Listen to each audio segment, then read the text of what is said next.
Angin subuh merobek kesunyian ketika tubuh seorang perempuan tua terkulai di tanah berlumpur. Nafasnya tersengal. Wajahnya pucat. Tangannya yang kasar masih menggenggam keranjang sayur yang hancur diterjang air hujan semalaman. Di kejauhan terdengar teriakan anak-anak kecil memanggil namanya. Namun langkah mereka terhalang genangan air yang makin naik. Di antara kabut tipis, cahaya lampu jalan bergetar seperti hendak padam. Dan di tengah rasa putus asa yang menggantung, perempuan itu berbisik lirih sambil menatap langit gelap. Ya Allah, apakah aku sudah sampai di ujung jalanku? Namun sebelum matanya benar-benar terpejam, sebuah suara memecah keheningan. Suara yang kelak mengubah hidup banyak orang, dan menyingkap rahasia paling menyayat hati dari perjalanan seorang ibu yang tampak biasa namun menyimpan bara perjuangan. Dan pada detik itu, tak ada yang tahu bahwa semua akan berubah selamanya. Sebuah takdir besar sedang berjalan mendekat, perlahan, tanpa suara. Apa yang sebenarnya terjadi pada perempuan ini? Dan rahasia apa yang selama ini ia sembunyikan? Namun sebelumnya, bagi yang beragama Islam, mari tinggalkan sholawat di komentar, agar sholawat ini menjadi saksi kita di akhirat kelak. Jangan lupa juga like dan share cerita ini ke teman ataupun keluarga terdekat kita, untuk membantu menyebarkan dakwah Islam dalam bentuk cerita. Semoga Anda mendapatkan pahala yang setimpal karena sudah subscribe, like, komen dan membagikan cerita ini. Sekarang mari kita lanjut ke ceritanya. Ibu Sari terbangun dengan tubuh menggigil. Hujan besar semalaman membuat atap rumahnya yang sudah rapuh bocor di banyak tempat. Tikar tempat ia tidur basah dan dingin. Namun seperti biasa, ia bangun sebelum azan. Tidak ada waktu untuk mengeluh. Ia harus menyiapkan sayur dagangannya. Dengan tangan yang mulai gemetar karena usia, ia menata ikat kangkung, bayam, oyong, dan cabai. Lampu minyak yang redup membuat bayangan wajahnya tampak semakin lelah. Tapi di balik semua itu, ada sesuatu yang tak pernah padam. Sebuah mimpi yang terus ia simpan jauh-jauh di dalam hatinya. Mimpi yang sering ia bisikkan di malam-malam sepi. Mimpi yang bahkan keluarganya dulu menganggap mustahil. Ia ingin membangun sebuah pesantren kecil. Tempat anak-anak miskin bisa belajar mengaji tanpa harus membayar. Tempat yang penuh cahaya dan doa. Tempat yang dulu sempat ia dambakan saat ia sendiri masih kecil namun tak pernah bisa ia miliki. Ketika langit mulai menampakkan warna biru keabu-abuan, Ibu Sari memanggul keranjang sayur itu di punggungnya. Langkahnya pelan, tapi hatinya mantap. Di luar, embun pagi menyelimuti jalan tanah yang licin. Namun tekadnya lebih kuat dari rasa takutnya akan terpeleset atau terjatuh. Ia berjalan menuju pasar sambil menghitung sisa uangnya. Pas-pasan. Selalu begitu.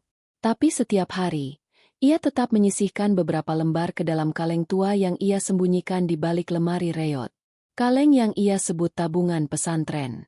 Tidak ada yang tahu tentang kaleng itu. Tidak ada yang tahu bahwa di balik senyum ramah seorang penjual sayur, tersimpan sebuah mimpi besar yang perlahan-perlahan mulai ia pahat dengan keringat, rasa sakit, dan doa. Dan pagi itu, tanpa ia sadari, hidupnya mulai berjalan menuju sesuatu yang belum pernah ia bayangkan. Sesuatu yang akan menguji iman, keteguhan, dan seluruh ketabahan yang tersisa dalam dirinya.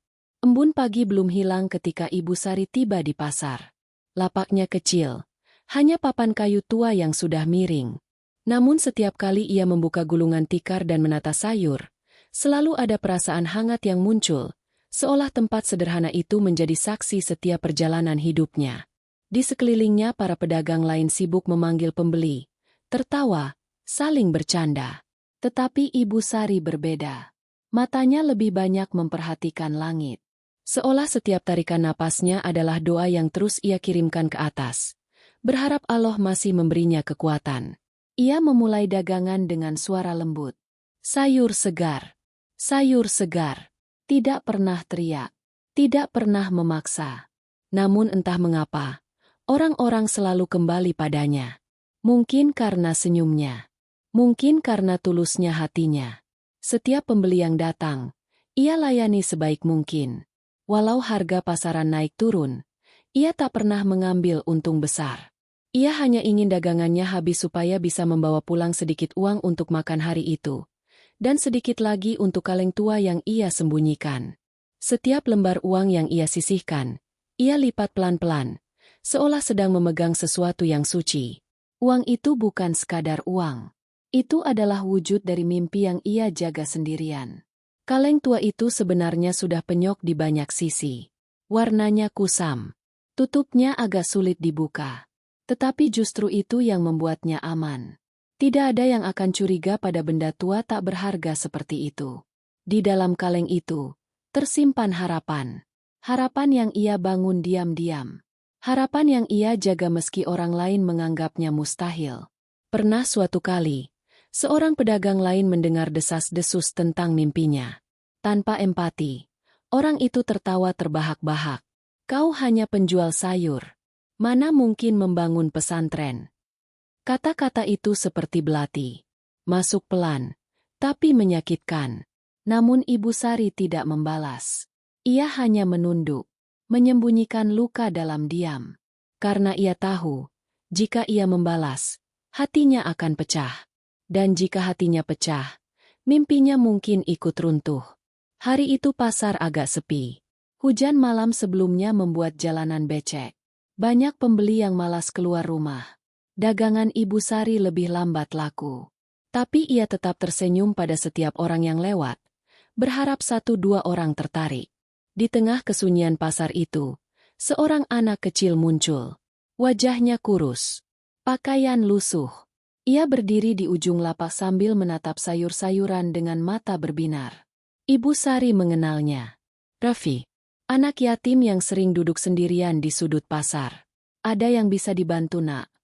Tanya Ibu Sari lembut. Raffi menggeleng. Aku hanya ingin melihat ibu jualan. Ibu selalu baik. Anak itu kemudian duduk di dekat kakinya tanpa berkata apa-apa. Hanya menemani. Hanya memberi kehangatan kecil pada pagi yang dingin itu. Dan sesuatu dalam hati Ibu Sari bergetar. Mungkin inilah awalnya. Mungkin inilah tanda bahwa mimpi itu tidak sia-sia. Pada saat seperti itulah, ia berjanji dalam diam. Kalau pesantren itu kelak terwujud, Raffi akan menjadi murid pertamanya. Anak yatim itu akan punya tempat belajar, tempat bersandar, tempat merasa tidak sendirian lagi. Sementara itu, langit mulai mendung kembali. Angin berhembus lebih kuat. Dan Ibu Sari merasakan firasat aneh di dadanya. Seperti ada sesuatu yang akan terjadi. Sesuatu yang mungkin mengguncang hidupnya lebih dalam dari sebelumnya. Namun ia tetap duduk. Tetap menunggu. Tetap berdoa dalam hati. Karena hidup tidak pernah memberi tanda kapan badai akan datang. Dan pagi itu, badai pertama sedang bergerak mendekatinya pelan-pelan, tanpa suara. Senja belum turun ketika Ibu Sari berjalan pulang dari pasar. Langkahnya berat karena hasil jualannya hari itu tidak terlalu bagus. Hanya sedikit uang yang bisa ia sisihkan untuk kaleng tua itu. Namun ia tetap bersyukur. Sebab ia tahu Allah selalu memberi jalan bagi orang yang mau berusaha. Raffi berjalan di sampingnya, membawa sebagian sayur yang tidak laku. Anak itu tidak diminta membantu. Tapi ia melakukannya dengan sukarela. Seakan ia merasa nyaman berada di dekat Ibu Sari. Di tengah perjalanan, angin sore bertiup cukup kuat. Dedauan berjatuhan. Burung-burung terbang rendah, seolah mencari tempat aman. Dan entah kenapa, suasana itu membuat hati Ibu Sari sedikit gelisah. Ketika mereka tiba di depan rumah bambu Ibu Sari, Raffi menatapnya ragu-ragu. Ibu, bolehkah aku duduk sebentar di sini? Ibu Sari tersenyum lembut. Tentu boleh, Nak. Ibu senang kalau kamu mau menemani. Anak itu duduk di tikar lusuh yang digelar di halaman kecil. Ia memperhatikan atap rumah yang bocor dan dinding bambu yang sudah banyak berlubang. Namun ia tidak berkata apa-apa, seolah ia takut menyakiti hati Ibu Sari. Setelah beberapa menit, Raffi memecah keheningan. Ibu, bolehkah aku belajar huruf-huruf itu lagi, huruf yang Ibu tunjukkan kemarin? Mendengar itu, dada Ibu Sari seperti ditusuk kehangatan yang menetes pelan-pelan. Ia tidak pernah lupa kejadian sehari sebelumnya, ketika ia secara spontan menuliskan huruf-huruf hijaiyah di tanah dan mengajarkannya pada Raffi. Anak itu terlihat sangat bahagia saat berhasil mengeja huruf pertama. Ternyata Raffi masih mengingatnya. Dan ia ingin belajar lagi. Dengan hati yang bergetar haru, Ibu Sari mengambil papan kayu kecil yang biasanya ia gunakan untuk mencatat daftar belanja. Di papan itu, ia menuliskan huruf alif dengan kapur rapuh yang sudah hampir habis. Ini alif. Coba ucapkan. Raffi menirukan, walau terbata-bata. Alif. Bagus. Ayo kita ulangi lagi. Mereka belajar dengan sangat sederhana. Hanya papan kayu dan kapur. Tidak ada buku. Tidak ada alat tulis lain. Tapi semangat kecil itu cukup membuat halaman rumah bambu itu terasa lebih hidup dari biasanya. Ketika suara ayam mulai kembali ke kandang, satu anak lain muncul di depan pagar yang hampir roboh. Namanya Ardi. Ia memperhatikan dari jauh tanpa berani mendekat. "Kamu mau belajar juga, Nak?" tanya Ibu Sari lembut. Anak itu mengangguk malu-malu. Tak lama kemudian, dua anak lain ikut datang. Mereka melihat teman-temannya belajar dan ingin ikut mencoba. Dalam waktu 1 jam, halaman rumah Ibu Sari yang kecil itu berubah menjadi kelas mungil. 4 anak duduk bersila, masing-masing memegang potongan kayu bekas sebagai papan belajar. Cahaya sore jatuh lembut di wajah mereka. Ada rasa damai yang tak bisa dijelaskan. Seolah Allah sedang meniupkan harapan baru di tempat yang paling sederhana.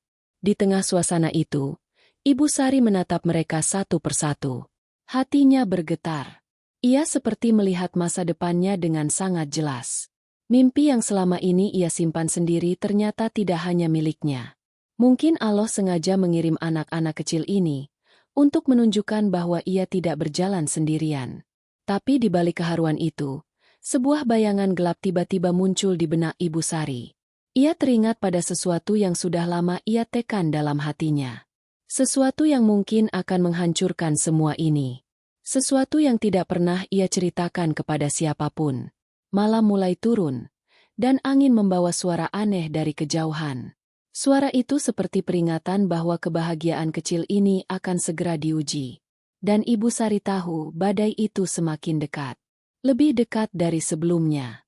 Malam itu turun dengan cepat, meninggalkan hawa dingin yang merayap dari celah-celah dinding bambu. Ibu Sari duduk di depan tungku kecil sambil mengipasi bara api. Asap tipis naik perlahan, menari di udara. Matanya masih menyimpan cahaya hangat setelah melihat 4 anak belajar di halaman rumahnya tadi sore. Namun kehangatan itu tidak berlangsung lama. Suara langkah kaki terdengar dari depan rumah. Berat, tergesa-gesa. Tidak seperti langkah anak-anak. Ibu Sari berdiri pelan, membuka pintu bambu yang sudah rapuh, dan mendapati sekelompok orang berdiri di luar pagar yang hampir rubuh itu. 3 orang lelaki. 1 perempuan tua yang dikenal suka mengeluh tentang apapun. Dan seorang tetangga bernama Jatmiko, yang sedari dulu tidak suka melihat orang lain bersinar. Wajah mereka tidak ramah. Tidak ada senyum. Tidak ada salam. Yang ada hanya tatapan penuh curiga. "Bu Sari, kami mau bicara," kata Jatmiko. Nada suaranya tidak memberi pilihan. Tanpa menunggu jawaban, mereka masuk ke halaman dan berhenti di tengah. Angin malam berembus kuat, seperti ingin memperingatkan bahwa sesuatu yang buruk akan terjadi. Ibu Sari memeluk kain selendangnya, mencoba menenangkan degup jantungnya. "Ada apa, Pak Jatmiko?" Lelaki itu menatapnya dengan wajah dingin. "Ini soal kegiatan di rumah Ibu." Ibu Sari tertegun. "Belajar mengaji itu, Pak." Tetangga perempuan yang suka mengeluh tiba-tiba menyela. "Itu dia masalahnya. Rumah Ibu ini terlalu kecil. Anak-anak ramai setiap sore. Berisik. Mengganggu tetangga." Lelaki lain menambahkan, "Kami ini butuh ketenangan, Bu. Kalau Ibu terus-terusan mengajar di sini, kampung bisa kacau." Perkataan itu seperti cambukan. Menyakitkan. Tanpa belas kasih. Padahal yang ia lakukan hanya mengajari anak-anak huruf-huruf hijayah. Bukan sesuatu yang merugikan siapapun. Ibu Sari mencoba tersenyum, walau bibirnya bergetar. "Maafkan saya. Mereka hanya belajar sebentar. Pak, tidak sampai malam." Jatmiko mengibaskan tangan, seolah tidak peduli. "Bu Sari, kami tahu Ibu orang baik. Tapi jangan lupa diri. Ibu cuma penjual sayur. Tidak usah sok membuat kegiatan yang bikin orang lain repot. Kalimat itu menusuk seperti pisau dingin. Berbicara tentang mimpinya seolah mimpi itu kotor. Seolah ia tidak layak memperjuangkannya. Ibu Sari menunduk. Bukan karena takut, tapi karena menahan luka. Hatinya serasa diremas. Ia berjuang sendirian selama ini. Dan ketika ia mulai melihat secercah harapan, dunia justru menertawakan mimpinya. Perempuan tua itu mendesah keras. Kalau terus begini, kami akan melapor ke ketua RT. Biar ada tindakan. Semua mata tertuju pada Ibu Sari. Menunggu jawabannya. Membiarkan malam semakin berat menimpa pundaknya. Dengan suara yang hampir hilang, ia berkata pelan. Saya hanya ingin mengajarkan yang saya bisa. Saya tidak bermaksud mengganggu siapapun. Namun kata-kata itu tidak mengubah apa-apa. Mereka pergi tanpa pamit. Melangkah menjauh sambil berbisik-bisik sinis. Meninggalkan Ibu Sari berdiri sendirian di halaman kecilnya. Ditemani suara jangkrik yang terdengar seperti ejekan panjang. Begitu langkah terakhir hilang di tikungan, Ibu Sari perlahan merosot duduk. Air matanya jatuh satu persatu. Ia tidak pernah merasa sekecil itu sepanjang hidupnya. Di dalam dadanya, doa berdesakan ingin keluar. Tapi bibirnya tak sanggup mengucapkannya. Malam itu, untuk pertama kalinya sejak ia mulai bermimpi membangun pesantren, ia merasakan takut. Takut kalau semua ini hanya akan berakhir menjadi kegagalan yang menyakitkan. Namun di balik tangisnya, ada sesuatu yang tidak terlihat. Sebuah langkah kecil yang mendekat. Langkah yang kelak mengubah arah hidupnya. Seseorang diam-diam memperhatikan. Seseorang yang melihat betapa berat perjuangan itu. Dan mulai bertanya-tanya. Mengapa seorang penjual sayur rela menanggung beban sebesar ini? Dan malam itu, badai belum benar-benar mulai. Ini baru awal. Awal dari ujian yang jauh lebih besar. Pagi itu, udara terasa lebih berat dari biasanya. Matahari belum terbit. Tetapi tubuh Ibu Sari sudah bergerak pelan di dalam rumah bambu yang lembab. Malam tadi ia hampir tidak tidur. Kata-kata tetangganya masih menggaung di kepalanya. Menusuk seperti duri yang tidak bisa dicabut. Namun meski hatinya terluka, ia tetap menyiapkan sayur dagangannya. Tangan tuanya mengatur ikat kangkung satu persatu sambil menahan nyeri yang sejak beberapa hari terakhir semakin sering muncul di dadanya. Sesekali ia terbatuk kecil. Tetapi ia menyembunyikan rasa sakit itu dengan menegakkan punggung walau tubuhnya terasa rapuh. Hari ini ia ingin lebih cepat ke pasar. Ia ingin selesai lebih cepat. Ia ingin pulang dan mengajar anak-anak seperti biasa. Ia ingin membuktikan bahwa mimpinya tidak bisa dipadamkan begitu saja. Namun langkah pertama menuju pintu saja sudah membuat napasnya terputus. Dada kirinya seperti dicekik. Kepalanya berputar. Tapi ia tetap berjalan, memaksa dirinya untuk kuat. Ia memanggul keranjang besar berisi sayur di punggungnya.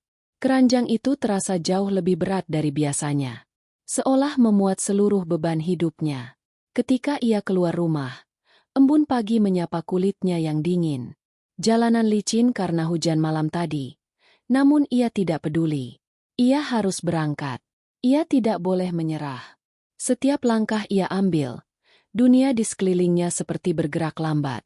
Ia mendengar suara ayam jantan jauh di belakang. Ia merasakan angin pagi yang menusuk hingga tulang. Tapi semuanya terasa jauh. Seolah dirinya bergerak di dalam mimpi buruk yang panjang. Setibanya di tanjakan kecil menuju pasar, sesuatu terjadi. Tangannya yang memegang tali keranjang tiba-tiba melemah. Nafasnya tersengal seperti ditarik paksa dari tubuhnya. Penglihatannya bergoyang. Dan dalam hitungan detik, lututnya bergetar hebat. "Ibu!" bisiknya pada dirinya sendiri. "Tolong kuat sebentar saja." Namun tubuhnya tidak sanggup lagi. Keranjang sayur tergelincir. Dan sebelum ia sempat bersandar pada apapun, tubuhnya jatuh menghantam tanah basah dengan suara yang membuat jantung siapapun bergetar. Sayur-sayuran tercecer. Air hujan yang menggenang memercik ke wajahnya. Ia terbaring miring, napas pendek-pendek, dan matanya setengah tertutup. Rasa dingin merayap dari ujung jari menuju dadanya, menyiksa setiap inci tubuhnya. Di kejauhan, suara langkah kecil terdengar. Raffi. Anak itu berlari sekuat tenaga ketika melihat sosok Ibu Sari terbaring tak berdaya. Ibu! Ibu bangun! Ibu! Suara Raffi pecah, penuh panik. Namun Ibu Sari tidak mampu menjawab. Hanya suara nafas berat yang keluar dari bibirnya. Tubuhnya gemetar hebat. Dan dari matanya yang mulai berkabut, ia menatap langit abu-abu. Ya Allah! Bisiknya lemah. Jangan ambil aku dulu. Mimpi itu belum selesai. Air mata Raffi jatuh satu-satu ke tanah. Ia mengguncang bahu Ibu Sari, tapi tubuh itu terlalu lemah untuk merespon. Dalam kekacauan itu, suara orang-orang mulai berkumpul. Beberapa pedagang yang hendak ke pasar berhenti. Ada yang terkejut. Ada yang bersuara cemas. Ada juga yang hanya menatap dari jauh tanpa bergerak. Namun tidak ada satupun yang tahu betapa hancurnya hati Ibu Sari saat itu. Ia merasa semua mimpinya runtuh bersama tubuhnya. Ia merasa semua perjuangan yang ia bangun diam-diam sedang direbut paksa dari tangannya. Ia merasa Allah sedang mengujinya di titik paling dalam. Dan di tengah rasa sakit itu, sebelum kesadarannya memudar, ia mendengar seseorang berkata dengan nada panik, "Bawa dia ke puskesmas. Cepat, sebelum terlambat." Lalu semuanya gelap. Gelap yang begitu pekat. Seperti malam tanpa bulan. Seperti mimpi yang terputus sebelum menjadi nyata. Hari itu, tidak ada yang tahu bahwa jatuhnya Ibu Sari akan menjadi titik balik besar.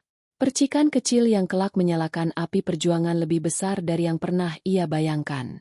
Namun untuk sekarang, ia hanya terseret dalam gelap. Dan anak-anak yang ia cintai, tidak tahu bahwa mimpi mereka sedang berada di ambang kehancuran. Suara detak jam dinding terdengar jelas di ruangan puskesmas kecil itu. Lampu redup menggantung di langit-langit, menebarkan cahaya kuning pucat yang membuat semuanya tampak suram. Di ranjang besi yang dingin, Ibu Sari terbaring dengan oksigen menempel di hidungnya. Napasnya masih teratur, tapi lemah. Sangat lemah. Di luar pintu, Raffi duduk sambil memeluk lututnya. Wajahnya basah oleh air mata yang belum sempat ia hapus. Anak-anak lain yang biasa belajar di halaman rumah Ibu Sari berdiri di sampingnya, bingung dan ketakutan. Tak lama kemudian, pintu ruangan terbuka. Perawat keluar dengan wajah serius. "Kalian keluarga pasien?" tanyanya. Anak-anak itu menggeleng bersamaan. Raffi memberanikan diri bicara. Ibu itu sendirian. Tidak ada siapa-siapa di rumah. Perawat itu terdiam sesaat, sebelum berkata pelan, "Kami akan lakukan yang terbaik. Tapi kondisi beliau perlu pengawasan. Beliau sudah terlalu lama memaksakan tubuhnya." Sementara itu, di dalam ruangan, Ibu Sari mencoba membuka mata. Pandangannya kabur, tapi ia menyadari di sampingnya ada seseorang yang tidak ia sangka akan muncul di saat seperti ini. Seorang lelaki paruh baya, berjaket lusuh, topi hitam menutupi sebagian wajahnya. Sosok yang sudah bertahun-tahun tidak pernah mengunjungi rumahnya. "Lukman." Suara Ibu Sari hampir tidak terdengar. Ya Allah! Sosok ini adalah seseorang dari masa lalunya. Seseorang yang dulu pernah mengisi hidupnya dengan luka dalam yang tidak pernah ia ceritakan pada siapapun. Lelaki itu menunduk. "Saya datang begitu mendengar Ibu jatuh. Raffi menjemput saya." Degup jantung Ibu Sari melemah. Ia tidak menyangka, dari semua orang, justru lelaki yang pernah meninggalkannya itu muncul pada saat dirinya hampir tidak berdaya. Lukman meremas topinya gelisah. "Saya tahu Ibu tidak ingin melihat saya. Tapi, ada hal yang harus saya katakan." Ibu Sari menutup mata. Ia tahu apa yang akan keluar dari mulut lelaki itu. Rahasia lama yang ia kubur dalam-dalam. Rahasia yang selama bertahun-tahun menghantuinya. Dengan suara serak, Lukman melanjutkan. "Dulu, saya pergi karena saya bodoh. Saya tinggalkan keluarga kecil kita. Saya tinggalkan Ibu sendirian." Ia menghela napas gemetar. "Dan saya tidak pernah tahu bahwa ketika saya pergi, Ibu sedang mengandung anak kita." Air mata jatuh dari sudut mata Ibu Sari. Ia menggigit bibir, menahan sakit yang lebih tajam daripada rasa perih di dadanya. Saya baru tahu setahun lalu, lanjut Lukman. Sebelum anak kita meninggal dalam kecelakaan itu. Tubuh Ibu Sari bergetar. Sakit itu kembali menyeretnya ke masa lalu yang ia tutup rapat. Anak semata wayangnya. Anak yang selama ini menjadi kekuatan terbesarnya. Anak yang tidak lagi ada di dunia ini. Anak itulah alasan ia ingin membangun pesantren. Agar setiap doa yang melantun di sana, sampai pada ruh anaknya. Agar setiap huruf hijayah yang diucapkan murid-murid kecil itu, menjadi amal yang tidak pernah putus. Lukman menunduk dalam-dalam.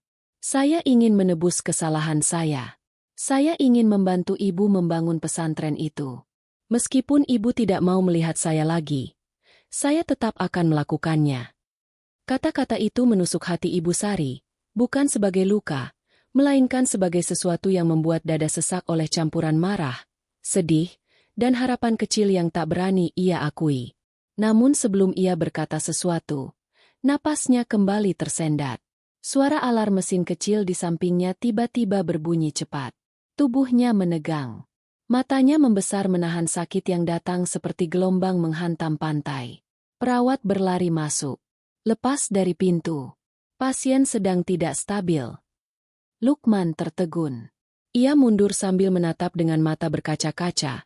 Merasa seluruh keegoisannya di masa lalu kini menghantuinya dalam bentuk paling menyakitkan. Ibu Sari menggenggam udara kosong, seolah berusaha meraih seseorang. Wajah anaknya, rumah bambunya, anak-anak kecil belajar di halaman, dan mimpi pesantren yang belum sempat ia lihat berdiri. Sebelum pandangannya kembali gelap, ia berbisik lirih. Bantu mereka, jangan biarkan mimpi ini mati. Dan ruangan itu dipenuhi ketegangan yang membuat waktu seperti terhenti. Di luar ruangan, angin malam kembali bertiup. Dingin, sepi. Seolah langit sedang menahan nafas menunggu apa yang akan terjadi selanjutnya. Angin malam berhembus pelan menyapu halaman rumah Bu Sari.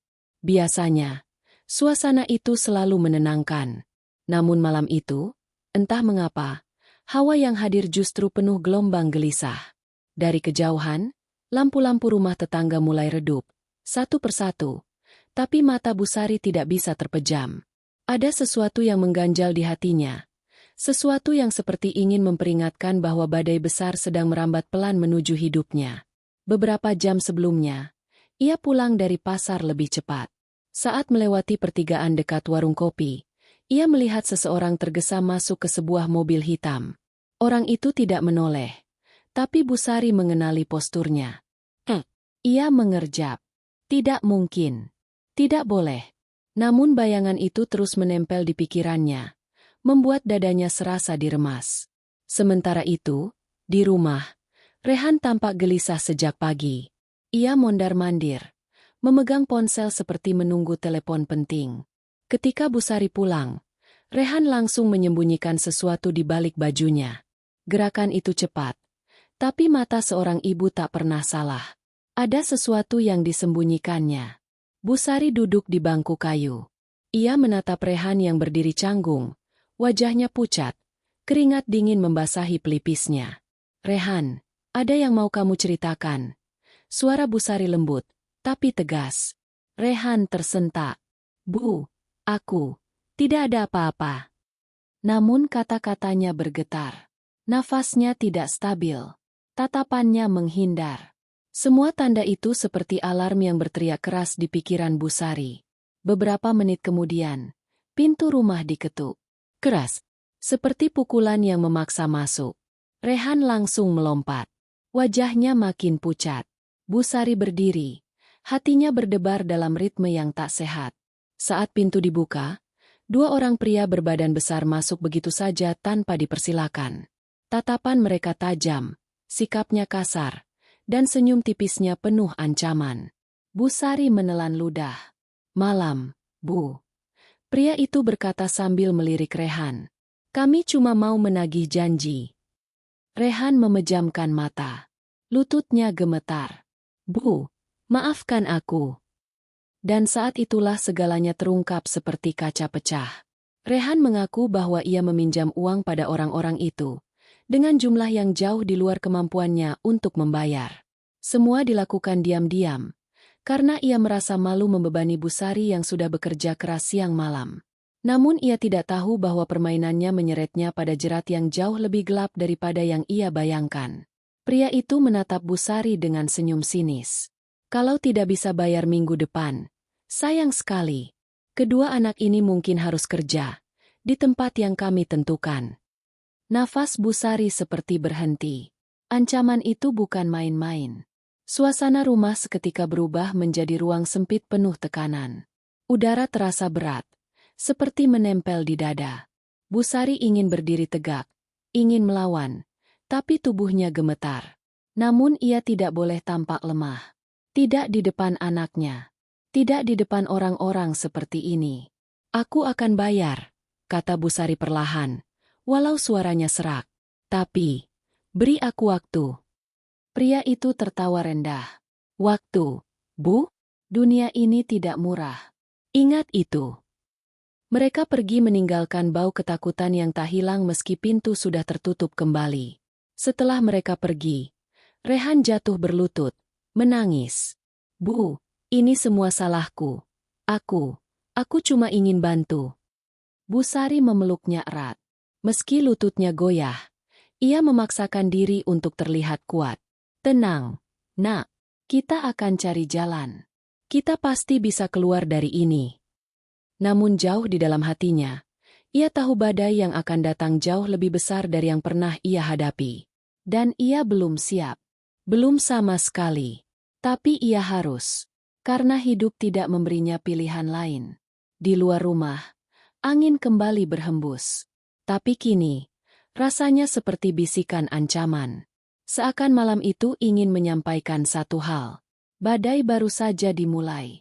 Pagi itu tidak terasa seperti pagi.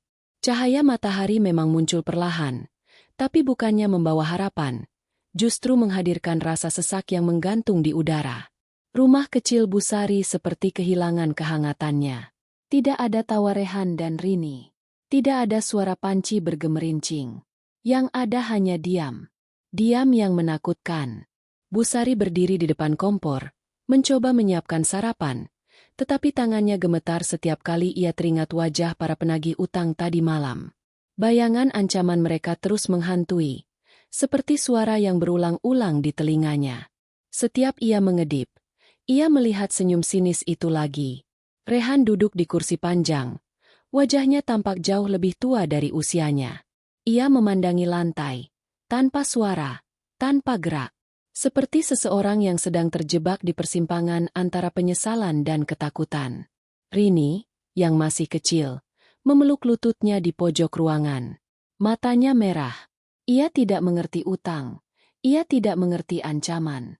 Yang ia tahu, dua pria menyeramkan datang tadi malam dan membuat ibunya ketakutan. Dan itu cukup untuk membuat dunia kecilnya runtuh. Busari akhirnya menarik napas dalam dan mencoba bicara. Rehan, ceritakan semua dari awal. Berapa sebenarnya jumlahnya? Rehan menggigit bibir. Bahunya bergetar. Bu, jangan marah. Aku pinjam 10 juta. Busari terdiam. Dadanya serasa dipukul sesuatu yang keras.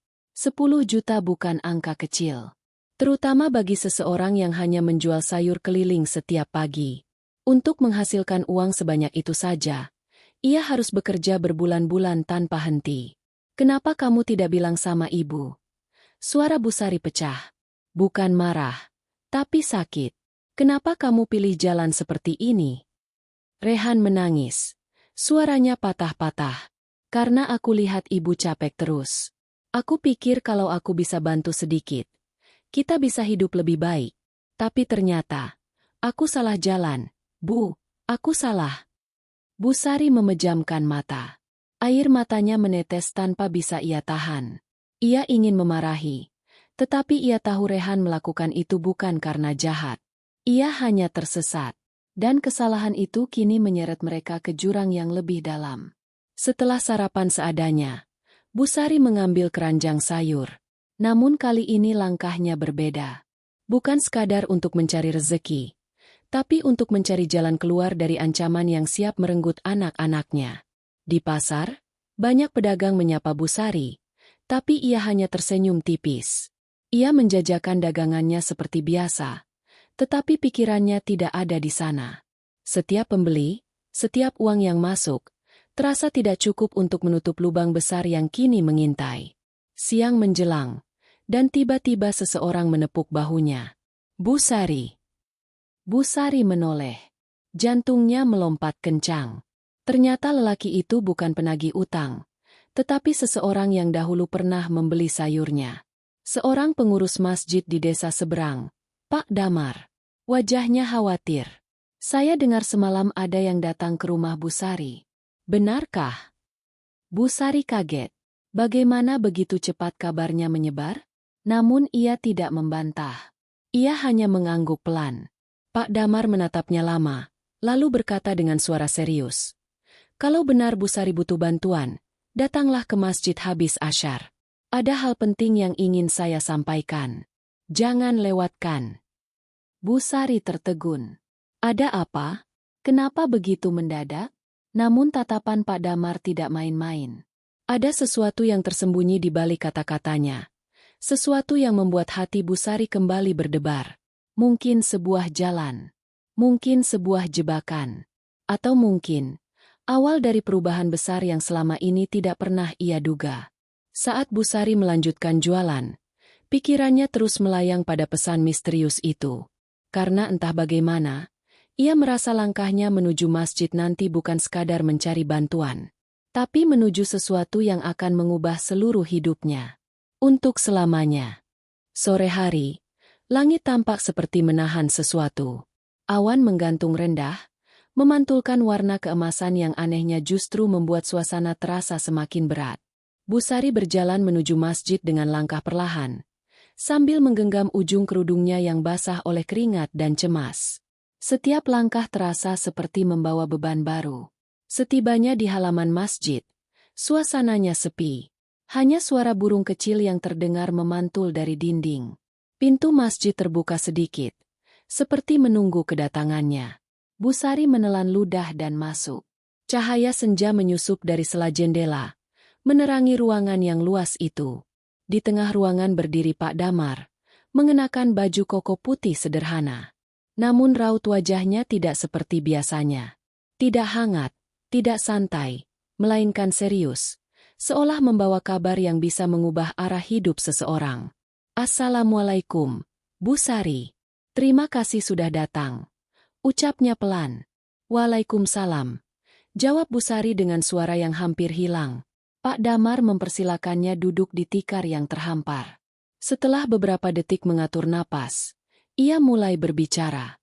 Saya tahu Bu Sari sedang dalam masalah berat. Dan saya tidak akan tanya apa masalahnya secara detail. Tapi saya sudah mendengar cukup untuk tahu bahwa waktu ibu tidak banyak. Bu Sari menunduk. Hatinya seperti ditusuk. Betapa cepat dunia mengetahui sesuatu yang seharusnya hanya terjadi di dalam rumahnya. Pak Damar melanjutkan. Saya tidak bisa memberi uang 10 juta, Bu. Tapi ada sesuatu yang mungkin bisa menjadi jalan panjang untuk keluar dari semua ini. Bu Sari mengangkat kepala. Matanya mulai berkaca-kaca. Apa maksudnya, Pak? Pak Damar mengambil sebuah map coklat yang ditaruhnya di samping.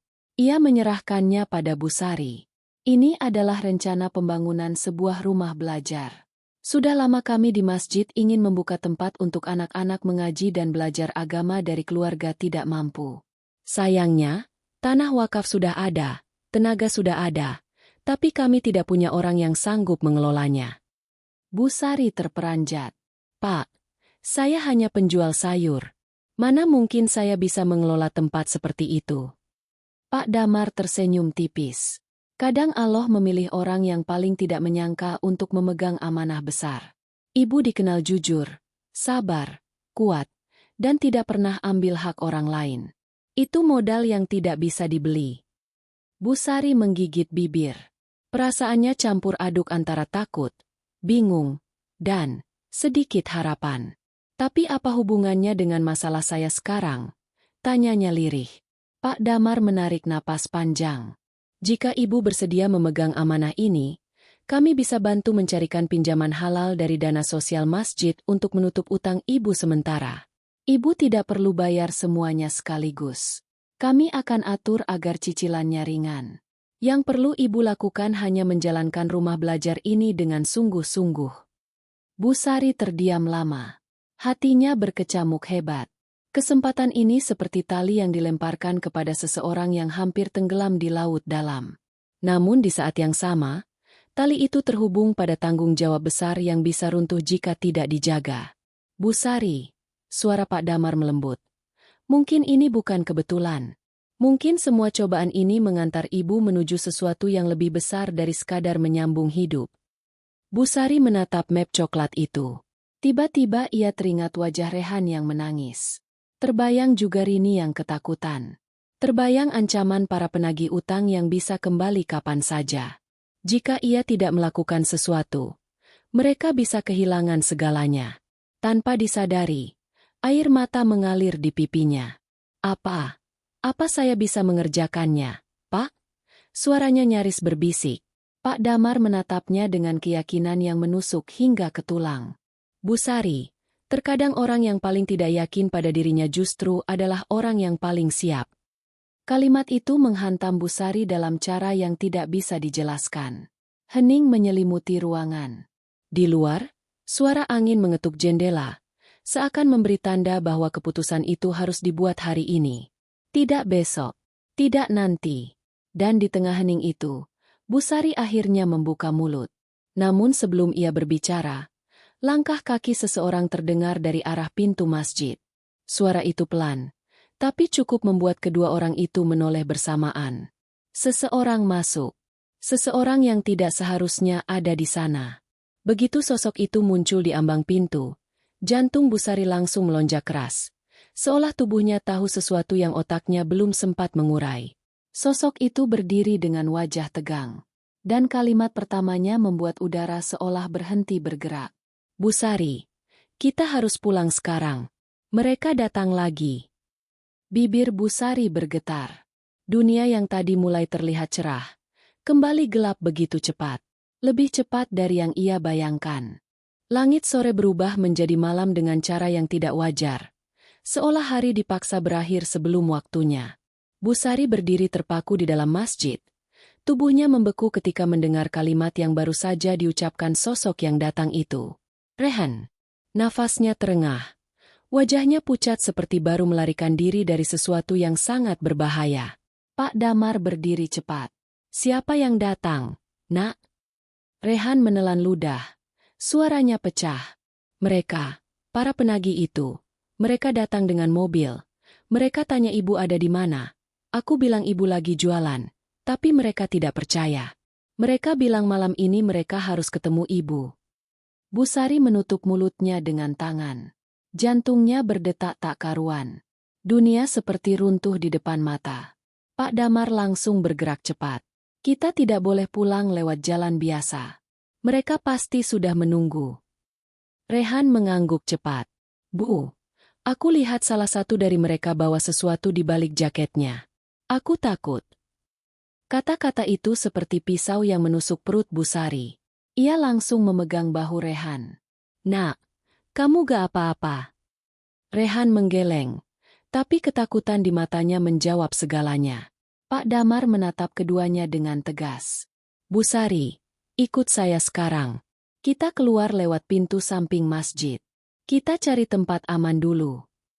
Namun sebelum mereka bergerak, suara mesin mobil terdengar dari luar. Suara itu berhenti tepat di depan masjid. Lampu mobil menyala terang, menembus celah pintu dan jendela. Membuat bayangan di dalam masjid bergoyang seperti sosok-sosok gelap yang bergerak. Rehan memegang tangan ibunya erat. Bu, mereka sudah di sini. Bu Sari menarik napas panjang. Tetapi napas itu tidak stabil. Beberapa detik kemudian, terdengar suara langkah kaki berat mendekat. Suara itu tidak terburu-buru, justru pelan. Seperti seseorang yang sudah yakin bahwa mangsanya tidak punya tempat melarikan diri. Pak Damar berdiri di depan Bu Sari dan Rehan, melindungi mereka. Tetap di belakang saya. Pintu masjid diketuk. 1 kali. Kemudian 2 kali. Dengan keras. Bu Sari, kami tahu ibu di dalam. Suara itu bergema seperti suara dari lorong gelap. Keluar. Kita harus bicara. Rehan memeluk ibunya erat. Bu, jangan keluar. Tolong jangan. Bu Sari menutup mata. Tubuhnya gemetar. Tetapi di balik rasa takut itu ada sesuatu yang perlahan bangkit. Bukan keberanian sempurna, tetapi tekad seorang ibu yang tidak lagi sanggup melihat anaknya menderita. Ketukan pintu makin keras. Suara seseorang mengumpat dari luar. Mereka kehilangan kesabaran. Pak Damar berbisik. Ikut saya ke belakang. Ada pintu kecil menuju gudang masjid. Kita bisa keluar lewat sana. Tanpa menunggu detik berikutnya, mereka bertiga bergerak cepat menyusuri bagian belakang masjid. Lampu masjid redup, membuat setiap sudut terasa seperti jurang yang menyimpan sesuatu. Langkah mereka pelan, tetapi ketukan di pintu depan semakin beringas. Begitu sampai di pintu gudang, Pak Damar membukanya perlahan. Angin malam langsung menyergap wajah mereka. Gelap, lembab, tetapi jauh lebih baik daripada berada di dalam masjid dengan pintu depan yang hampir jebol. Tolong ikut saya. Kita menuju rumah keponakan saya. Tempatnya di gang kecil. Mereka tidak akan curiga, ujar Pak Damar. Namun ketika mereka hendak melangkah keluar, tiba-tiba terdengar suara teriakan dari arah samping. Hei! Mereka di belakang. Mereka ketahuan. Rehan menjerit kecil. Bu Sari hampir kehilangan keseimbangan. Pak Damar segera mendorong mereka untuk berlari. Cepat! Jangan berhenti! Langkah kaki para penagih terdengar semakin dekat. Suara mereka keras, penuh kemarahan. Bu Sari berlari secepat mungkin sambil menggenggam tangan Rehan erat. Jantungnya seperti ingin meledak. Nafasnya terputus-putus. Tapi ia tidak berhenti. Ia tidak boleh berhenti. Gang sempit di belakang masjid terasa seperti labirin yang menelan suara. Lampu-lampu kecil di dinding rumah warga berkedip pelan, menambah ketegangan suasana. Namun ketika mereka hendak berbelok ke tikungan terakhir, dari bayangan gelap, 2 orang muncul dengan wajah dingin. Mereka adalah 2 penagih utang yang datang semalam. Menutup jalan keluar. Rehan berhenti mendadak. Tubuhnya gemetar. Bu Sari memeluknya dari belakang. Pak Damar berdiri di depan, sembari mencoba menahan kedua orang itu. Hentikan. Jangan ganggu mereka. Ini wilayah masjid. Salah satu dari penagih meludah ke tanah. Kami tidak peduli. Ia melangkah maju, mendekat. Wajahnya penuh ancaman. Bu Sari, utang harus dibayar. Dan kalau bukan hari ini, maka kami akan ambil sesuatu yang jauh lebih berharga dari uang. Rehan mundur ketakutan. Punggungnya menempel pada tubuh ibunya. Bu Sari merasa dunia berputar. Dan di saat itulah, dalam detik yang terasa lebih panjang dari 1 tahun, sesuatu di dalam diri Bu Sari pecah. Bukan ketakutan, tapi keberanian yang lahir dari putus asa. Dengan suara bergetar namun tegas, ia berkata, "Jangan sentuh anak-anakku." Suasana membeku. Penagih itu terkekeh. Sinis. Kalau begitu, bayar sekarang. Dan sebelum Bu Sari sempat menjawab, dari ujung gang terdengar suara langkah cepat, disertai senter yang bergerak menyorot kiri kanan. Suara orang-orang. Suara yang datang mendekat. Mereka ke arah sini. Cepat. Jangan biarkan mereka lolos. Para penagih itu saling pandang. Keputusan harus dibuat dalam hitungan detik.